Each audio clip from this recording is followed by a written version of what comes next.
थी, लेकिन केवल 369 करोड़ ही रुपए इकट्ठा हो पाए। दूसरे विभाग का भी ऐसा ही हाल है। अब सवाल ये है कि क्या मुख्यमंत्री थामी टारगेट पूरा न करने वाले अफसरों पर बिहार सरकार की तरह एक्शन लेंगे? बिहार सरकार ने खनन विभाग में कमाई का टारगेट पूरा न करने वाले कई जिला खनिज विकास अधिकारियों का वेतन रोक दिया है। टारगेट कैसे पूरा नहीं हुआ, इस पर भी जवाब मांगा है।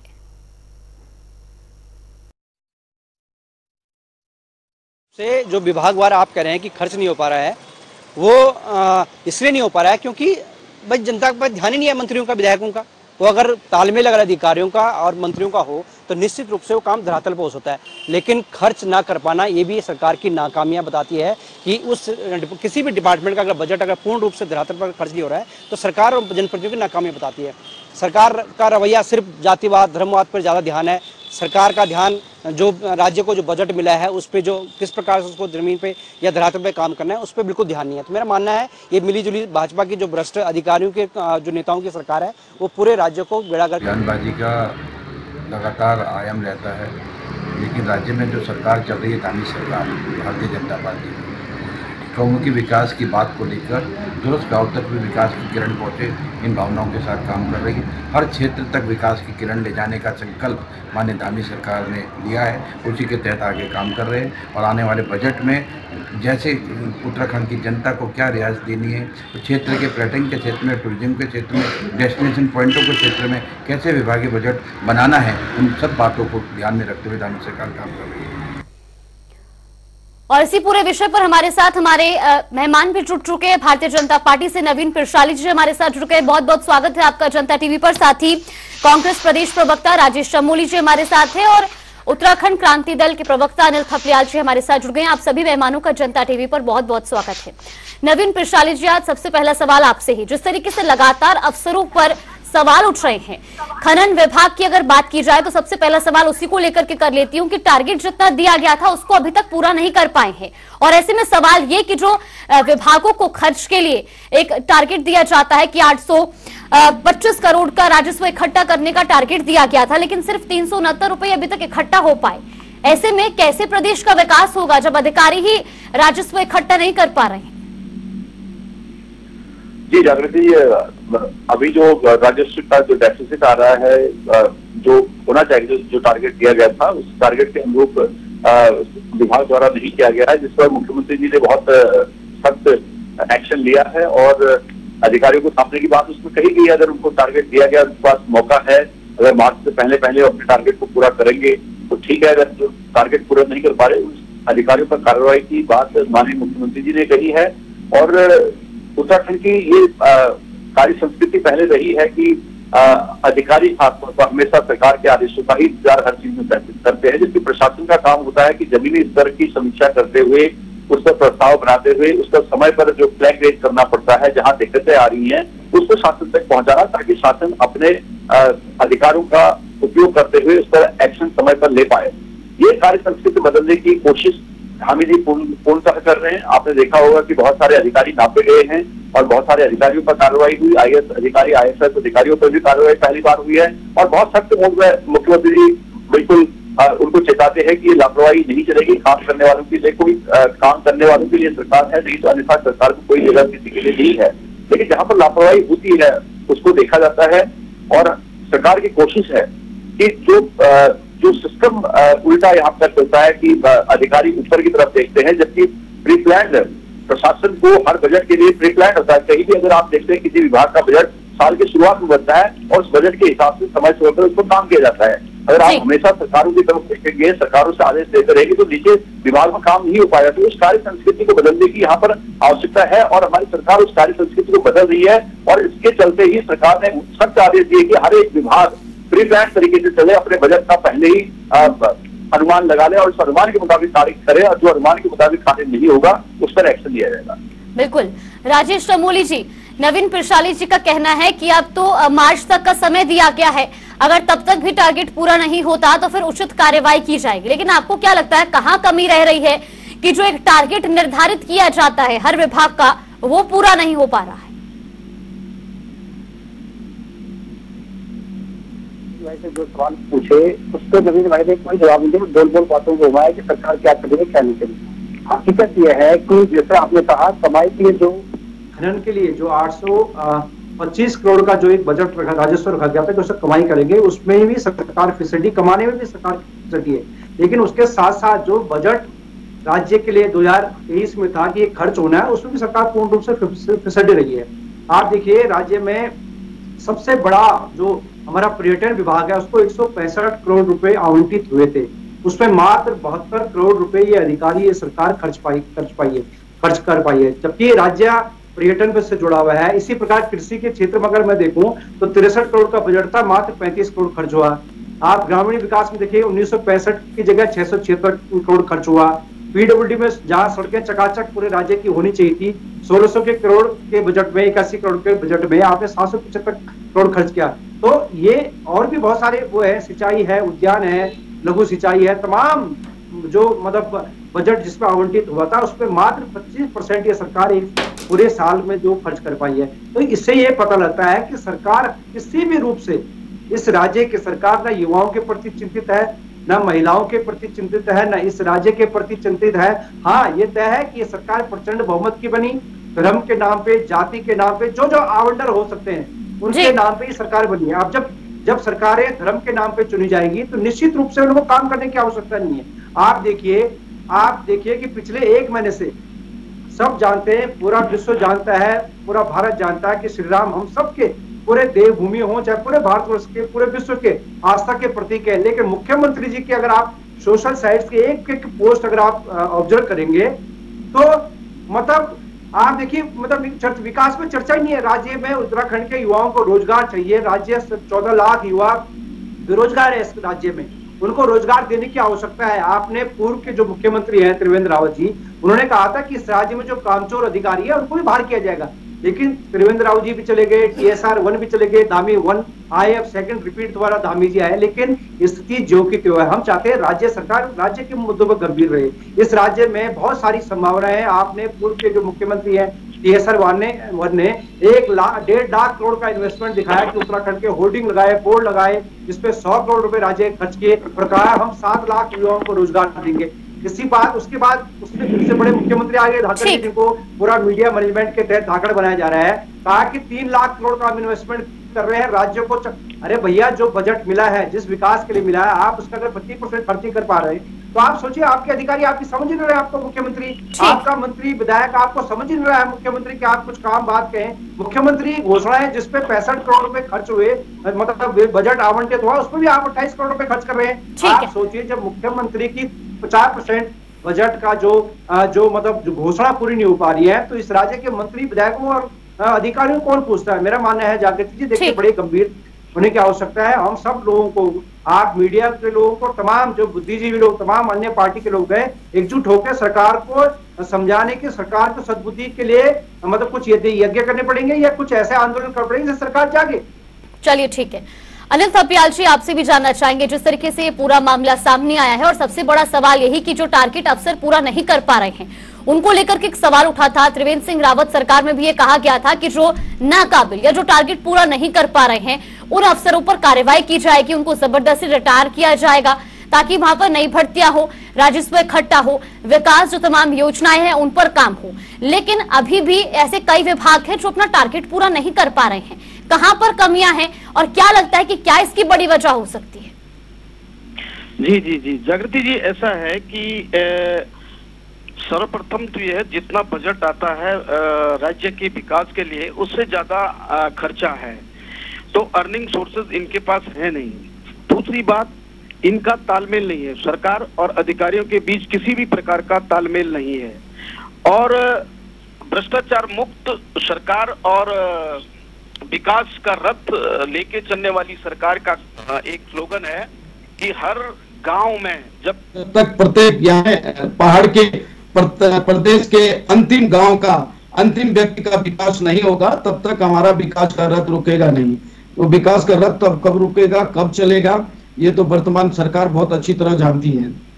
सबसे तीसरी बात यह है कि इनके अधिकारियों पे अपनी कमांड नहीं है। टारगेट इनके सरकार को 3 साल हो चुके हैं, मेरे ख्याल 2 साल 2.5 साल पूरे होने जा रहे हैं और 5 साल पहले थे।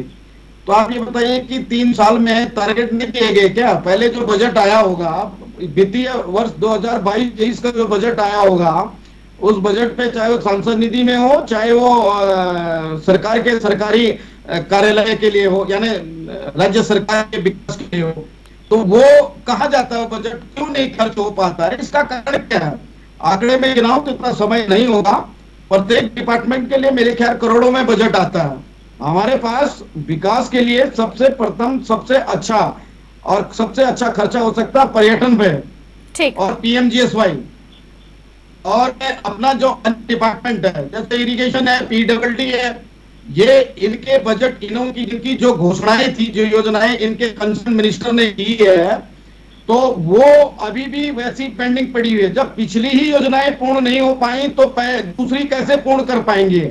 अब लोकसभा चुनाव है तो अब टारगेट भी डिसाइड हो रहे हैं और मंत्रियों को भी, कंसर्न मिनिस्टर को भी टाइट किया जा रहा है, कंसर्न अधिकारी को भी टाइट किया जा रहा है। तो अब जिस काम की अवधि अगर 2 साल होगी वो 6 महीने में कैसे पूरा होगा? ठीक है। सबसे बड़ी बात है कि तालमेल नहीं है कंसर्न अधिकारी और कंसर्न मिनिस्टर के बीच जो तालमेल नहीं है। और जो मुखिया है तो मुखिया माशाल्लाह है कि वो तो चुनाव में बिल्कुल विलीन हो गए हैं, क्योंकि राज्य की अब तो चिंता है कि लोकसभा चुनाव जीता जाए। चलिए ठीक, उसके बाद उत्तराखंड के विकास से तो सोचा जाए। चलिए ठीक है। नवीन पिरसाली, लगता नहीं है, ठीक है, जहां तक क्षेत्रीय दल उत्तराखंड क्रांति दल की बहुत पैनी नजर रहती है इन पे कि कौन राष्ट्रीय यानी कौन सरकार का कितना खर्चा कहाँ है, कितना खर्चा कहाँ हो रहा है, वो हमारे पास पूरे आंकड़े होते हैं इनके, ठीक है, लेकिन ये कर नहीं पाएंगे। चलिए ठीक है, थपलियाल जी लौटूंगी आपके पास, थपलियाल जी आपके पास। पिरसाली जी, कई सारे सवाल, जिसमें एक तरफ राजेश चमोली जी का कहना है कि सरकार का तो सिर्फ फोकस है धर्म की राजनीति पर, तभी यहाँ पर जो है इस तरीके से जो विकास है, जो तमाम योजनाएं है, जो खर्च है, जितना घोषणाएं की जाती हैं उसका आधा भी खर्च नहीं हो पा रहे हैं। यहाँ पर उन्हें कई विभाग भी गिनाए। मुख्य तौर पर उत्तराखंड एक तीर्थाटन पर्यटन नगरी, जिसके लिए 165 करोड़ आवंटित हुआ, लेकिन सिर्फ 72 करोड़ खर्च हो पाया। और अनिल थपलियाल जी का कहना है कि ना अधिकारियों में तालमेल है, ना मंत्रियों में तालमेल है, तो फिर कैसे विभाग और कैसे प्रदेश विकास करेगा? देखिए, तालमेल का मतलब ये नहीं कि मिल बांट के खा रहे हैं। सरकार बहुत सख्त है, जीरो टॉलरेंस की सरकार है। जो कांग्रेस की सरकारें पहले मिल बांट के करती थी वो हमारी सरकार नहीं कर रही है। हमारी सरकार का साफ तौर पर कहना है कि सारे विभागों को प्री प्लान्ड होना पड़ेगा, पुरानी पद्धति छोड़नी पड़ेगी। ये जो आंकड़े दे रहे हैं, ये वो आंकड़े दे रहे हैं कि जिसका पेमेंट कितना हुआ है किस डिपार्टमेंट से। अगर 100% काम होना है तो उसकी 50% पेमेंट हो रही, नहीं पर 60% पेमेंट हुई है, तो मार्च तक पेमेंट होती है, नेक्स्ट ईयर भी पेमेंट होती है। उस बजट से आप उसको करके आंकड़ों को गुमराह नहीं कर सकते। आपको देखनी होगी 2012 में जीडीपी अगर इस प्रदेश की 60,000 करोड़ थी तो आज जीडीपी 3 लाख करोड़ है। तो विकास के बिना कैसे जीडीपी बढ़ सकती है? आप हर आंकड़े को उठाइए। उत्तराखंड कितना आगे बढ़ा भारतीय जनता पार्टी की सरकार में, आपको आंकड़ों से बात करनी पड़ेगी। आप आंकड़ों को दूसरी तरह से घुमा के सरकार का नहीं दिखा सकते। लेकिन मैं ये कहता हूं कि हमारी सरकार पूरी तरह से जनता के लिए जनहित की सरकार है, जनता के हित में सारे डिसीजन ले रही है। अगर हम विभागों की कार्य संस्कृति बदल रहे हैं तो कांग्रेस को क्या प्रॉब्लम है उसमें? हमने यही तो कहा है कि सरकार के सारे विभागों को प्री प्लान होना पड़ेगा, अपना बजट साल के शुरू में ही बनाना पड़ेगा, ताकि उस समय रहते सारे बजट की प्लानिंग सही तरीके से करें। ये देखिए, केवल ऊपर शासन की तरफ ही देखे कि ऊपर से आदेश आएगा, ऊपर से डंडा अगर सर पर मारा जाएगा तब प्रशासन हिलेगा, ऐसा नहीं है।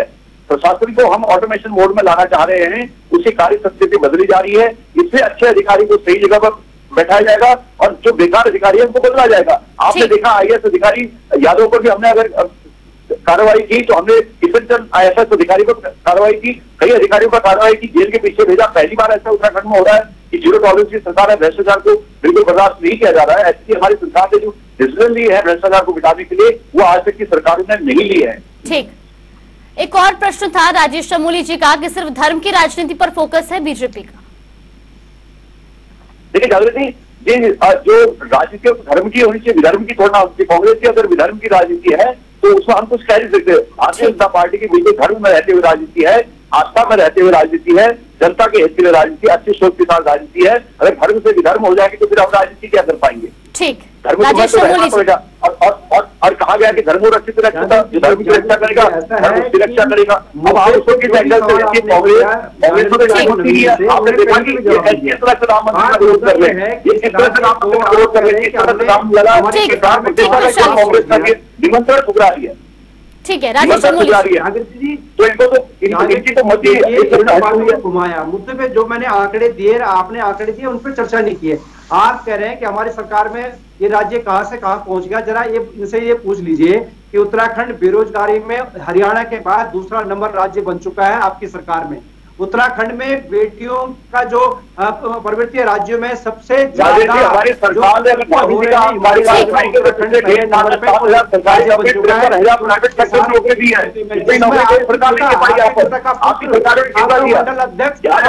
बैठे हैं, आपने तो यहाँ लूट के विपक्ष में बैठ के सोचा, आज आप विपक्ष में हमसे जो सवाल कर रहे हैं आपके हम पढ़ रहे हैं, आपके जो कहते हैं उनको हम काम कर रहे हैं। ठीक है पिशाली जी, चमोली जी, ठीक है देखिए सवाल तो आप नहीं, मैं बता रहा हूँ। देखिए आप देखिए इनके अधिकारी और ये आपने जो मंत्रियों की बात कर रहे हैं, उत्तराखंड के स्वास्थ्य और शिक्षा मंत्री जो सहकारिता मंत्री है, उनपे उनके बीजेपी के विधायकों ने आरोप लगाया कि 15-15 लाख रुपए में नौकरियां पिछले धन सिंह रावत जी, यतीश्वरानंद और सुरेश राठौड़ जी ने चिट्ठी लिखी थी त्रिवेंद्र रावत जी को, आपने कार्रवाई नहीं की। वो जानते हैं एक भ्रष्ट मंत्री अगर सिस्टम में बैठा था अधिकारी को काम करेगा।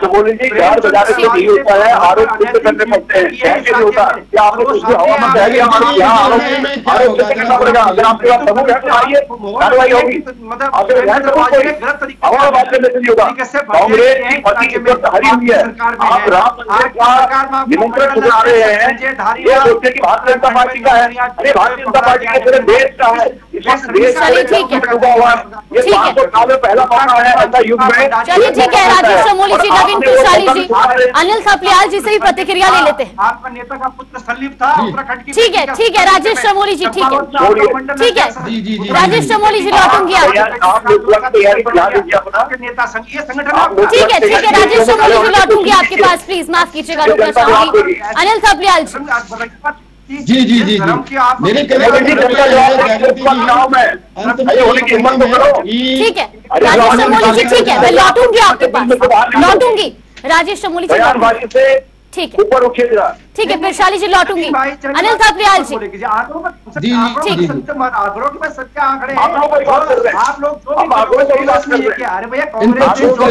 ठीक है राजेश शमूली जी, लौटूंगी आपके पास, समय का अभाव है, सभी की प्रतिक्रिया लेनी है मुझे। ठीक है अनिल थपलियाल जी, जितना ये लोग चिल्ला रहे हैं ना कि ये हुआ था वो हुआ था, ये इसके भी कम नहीं था।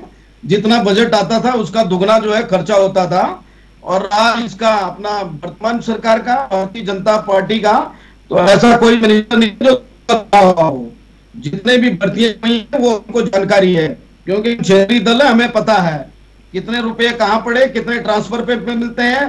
तो तालमेल अगर अधिकारी को प्रेशर बनाएंगे तो ट्रांसफर पैसा कैसे मिलेगा, ये भी इनकी बात है। अगर मैं बात करूं रोजगार की, बेरोजगारी की जो सीमा है वो जैसे अभी किसी प्रवक्ता ने बताया कि भाई हरियाणा के बाद नहीं, आप ये बताइए हरियाणा कहाँ बात करते हैं आप? यहाँ पे हरियाणा की बात नहीं है, ये तो चरम सीमा पे 8 पॉइंट समथिंग है रेशियो इस समय, और पिछला भी ऐसी रहा है। ग्लोबल इन्वेस्टर मीट भी उस समय 2018 में 1.5 लाख करोड़ का लक्ष्य रखा गया प्रदेश के विकास के लिए, अग्रिम राज्यों में गिना जाएगा। कहाँ गया वो रोजगार, कहाँ वो इंडस्ट्री है? और इस समय भी 2.5 लाख से 3.5 लाख का बजट रखा गया था ग्लोबल इन्वेस्टर मीट जो हुई थी दिसंबर में। तो अभी 45,000 करोड़ इन्होंने कहा जमीन पे आए हैं, तो कहाँ है वो? कहीं रात पे दिखे तो रोजगार के स्रोत होने चाहिए। प्लान पे कोई ठोस नीति नहीं इनकी, पर्यटन पे कोई ठोस नीति नहीं है। इनके जितने भी विभाग है, सारे विभाग, 4 विभाग इनके बहुत भ्रष्ट हैं। शिक्षा विभाग, पीडब्ल्यूडी, इरिगेशन और अपना कृषि, इनके 4 विभाग, सॉरी पर्यटन, बिल्कुल करप्टेड है। और मैं आपको स्पष्ट बताता हूं कि जितना बजट आता है, पुनः बता रहा हूं, उससे दुगना इन पे कर्जा है, दुगना कर्जा। तो जब इनके पास अर्निंग सोर्सेज ही नहीं है और जो बजट आता है वो वेतन बांट देते हैं। अभी संविदा कर्मचारियों के 5-5, 6-6 महीने की वेतन रुकी हुई है। अभी कई कॉल सेंटर इनके ऐसे सरकारी जिनमें वेतन ही नहीं गई है। अभी तो इनका बजट जा कहां रहा है? इतना बजट आता है, ये कह रहे हैं खर्चा नहीं हो रहा है, तो उसका प्लानिंग होता है, एक्शन प्लानिंग बनती है। जब बजट आता है किस डिपार्टमेंट में कितना खर्चा, कितना योजनाएं, जो पुरानी योजनाओं में इतना लगेगा, नई योजनाओं में इतना होगा, वो पैसा जाता कहाँ है, ठीक है, उसका कोई आंकड़ा नहीं है। चलिए ठीक है, केवल इनका ध्यान ट्रांसफर, खनन और वसूली कहाँ से हो, चलिए ठीक वर्तमान है, सरकार का। ठीक है, तो ये बहुत जरूरी है, प्रदेश के विकास पे ध्यान नहीं है, ठीक है, लोकसभा चुनाव को लेकर के ध्यान है। ठीक है प्रशाली जी, सिर्फ चुनाव पर फोकस है लेकिन प्रदेश पर फोकस नहीं है।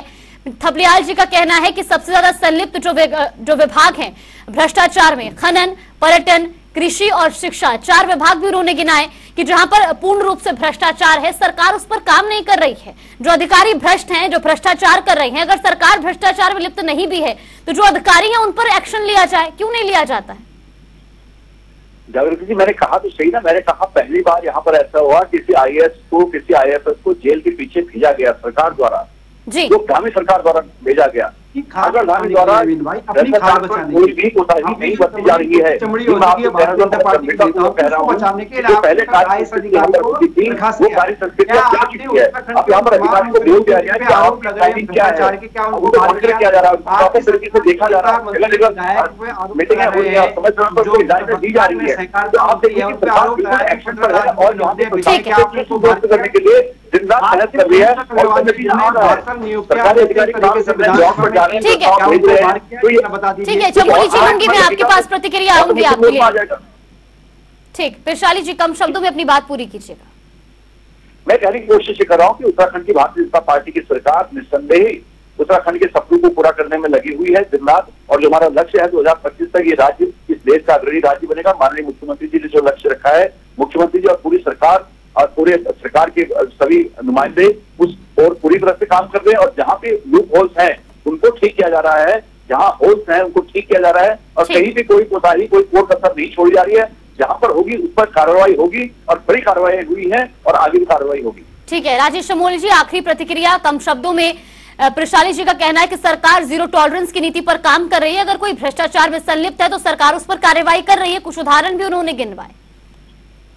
जागृति जी देखिए, मैं बताता हूँ, प्रवक्ता बीजेपी के चैनलों को आके सिर्फ झूठ बोलते। मैं आपको बता दिया, आपके सामने 72 नियुक्तियां अनैतिक तरीके से प्रेमचंद अग्रवाल जी ने की है, उस पर मोहर रितु खंडूर जी ने लगाई है कि ये 72 नियुक्तियां, और बाहर भी किया है, हाईकोर्ट ने उस पर मोहर लगाई है। लेकिन आपने प्रेमचंद अग्रवाल जी पर कोई कार्रवाई की है जिन्होंने पैसे लेकर नौकरियां बेची है? सहकारिता मंत्री खुलेआम भ्रष्टाचार में जो 10 लाख में यूपी ने खरीदी है उसको 7 लाख की। बीजेपी का जिला पंचायत सदस्य हाकम सिंह नौकरियां बेच रहे हैं, क्या कार्रवाई की आप बताइए? हाकम सिंह के आज सुनने मारा कि हाकम सिंह के खिलाफ कोई कोई सबूत ही नहीं है हाकम सिंह के खिलाफ। क्यों? तो सारे मंत्री पीछे खड़े थे उनके साथ, सबके साथ उनकी फोटो है। बीजेपी का मंडल अध्यक्ष नौकरियां बेच रहा है, कोई कुछ कर रहा है, लेकिन दुर्भाग्य इस राज्य का है। मैं आपके चैनल के माध्यम से उत्तराखंड की जनता का, युवाओं का आह्वान करना चाहता हूं कि जागिए, जागिए। धर्म तो सब जानते हैं, धर्म तो हम सबका, मतलब हम सनातनी धर्म के लोग हैं, हम भगवान श्री राम को मानने वाले हैं, हमारी आस्था है भगवान श्री राम है, हम देवभूमि के लोग हैं। लेकिन आप कब जागेंगे जब रोजगार की बात युवा क्यों नहीं कर रहा है? अग्निवीर ऐसी योजना थी जिसको बीजेपी ने आके उत्तराखंड के युवाओं पे, जो यहाँ का मतलब सैनिक बाहुल्य प्रदेश था, उस पे अग्निवीर थोप कर उत्तराखंड के युवाओं का बस कर दिया। तो ठीक है, राजेश चमोली जी माफ कीजिएगा, समय का अभाव है, रोकना चाहूंगी। आप तीनों मेहमानों का बहुत बहुत धन्यवाद हमारे साथ जुड़ने के लिए और इस पूरे विषय पर चर्चा करने के लिए। तो एक तरफ जहां लगातार अफसरशाही को लेकर के सवाल उठ रहे हैं, ऐसे में विपक्ष का कहना है कि बीजेपी का फोकस सिर्फ धर्म पर है और बीजेपी के मंत्रियों में और अधिकारियों में तालमेल नहीं है, इसीलिए जो विभाग है वो अपना टारगेट पूरा नहीं कर पा रहे। हालांकि धामी सरकार ने इस पूरे विषय पर साफ तौर पर अब अधिकारियों को चेतावनी दी और साथ ही साथ मार्च तक का समय दिया है। अगर तब तक टारगेट पूरा नहीं होता है तो फिर विभागीय अधिकारियों पर कार्रवाई की जाएगी। चलिए फिलहाल आज के इस बुलेटिन में इतना ही। आप बने रहिए हमारे साथ। नमस्कार।